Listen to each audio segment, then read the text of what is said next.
बंद कमरे में समझौते होते हैं, न्याय नहीं। न्याय हमेशा खुले में होता है, सबके सामने होता है। क्या प्रधानमंत्री मोदी जब देश का किसान सड़क पे बैठा हुआ है तो क्या उनका बंगाल में चुनावी प्रचार करना जरूरी था, या देश के किसान को पहले बॉर्डर से उठाकर उसके खेत में भेजना जरूरी था? आप बताइए मुझे। और मीडिया ने अपना स्तर इतना गिरा लिया है, मीडिया कह रही है कि मोदी जी की दाढ़ी से डरा पाकिस्तान। अगर दाढ़ी से पाकिस्तान डर रहा है तो पूरे देश में सभी की दाढ़ी बढ़वा दो। सरहद पे जवान क्यों शहीद होता है? दाढ़ी बढ़ा के 15-20 हजार लोग खड़े कर दो।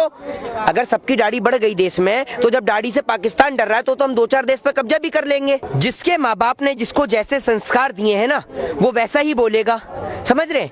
जिसको अच्छा बोलना आता है वो अच्छा बोलता है। और जिसके माँ बाप ने अगर हमें कोई गाली देता है ना, तो अगर हम अपने घर पे कहते, तो मेरे माता पिता मुझसे कहते थे जब मैं छोटा था कि बेटा सामने वाला तुझे कुछ दे ही तो रहा है, तुझसे कुछ ले थोड़ी रहा है। तो वो कहकर अपनी जुबान को गंदा कर रहा है। हमें कोई फर्क नहीं पड़ता। और जो आप कहते हैं ना आंदोलन जीवी, हम गर्व से कहते हैं और छाती ठोक के कहते हैं हम आंदोलन जीवी हैं। ये वो लोग हैं जब सारा देश अंग्रेजों से लड़ाई लड़ रहा था, ये रानी विक्टोरिया को सलाम ठोकने में लग रहे थे, अंग्रेजों की दलाली और मुखबरी करने में लगे हुए थे। अगर आज भी इतिहास के पन्नों को खंगाला जाए तो ये भाजपा के लोग पहले भी गद्दार थे और आज भी देश के गद्दार हैं। ये वो लोग हैं जो अपने ही देश के लोगों को परेशान करने में, शोषित करने में और प्रताड़ित करने में लगे हुए हैं। आतंकवादी तो देश की सरकारें पैदा करती हैं। कौन पैदा करता है देश के अंदर आतंकवादी? आपको पता है? देश की सरकारें। जिसका पिता यहाँ पर किसान आंदोलन में शहीद हो गया, उसके बेटे से जाकर पूछेंगे उसके दिल के अंदर कितना दर्द भरा हुआ है? जानती हैं उसके दिल पर क्या बीत रही होगी उसके बेटे के, कि उस छोटे से बेटे ने अपनी आंखों के सामने कि हमारे देश की सरकार इतनी निकम्मी और नाकारा हो गई।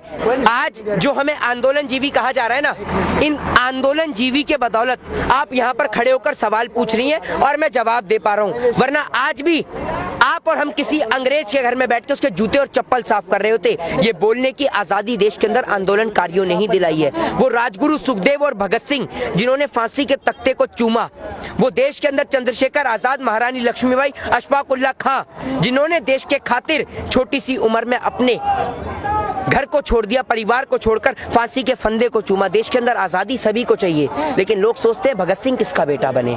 तो मैं आपको एक बात बता दूं, मेरी शर्ट पे भी लिखा हुआ है कि नो फार्मर्स नो फूड। अगर देश में किसान नहीं रहेगा तो निश्चित तौर पर देश के अंदर अनाज नहीं रहेगा। बिना किसी बाढ़ के, बिना किसी सुनामी के और बिना किसी प्राकृतिक आपदा के देश में भुखमरी छा जाएगी, देश भूख से ग्रस्त हो जाएगा। तो देश के किसान को सम्मान दीजिए, किसान का सम्मान करिए, क्योंकि अगर किसान इस देश की नींव है तो जवान इस देश की छत है। और हमें नींव और छत दोनों मजबूत चाहिए। ना हमें सरहद पे जवान की शहादत चाहिए और ना खेत में किसान की आत्महत्या चाहिए। हमें दोनों पे लगाम और पाबंदी चाहिए।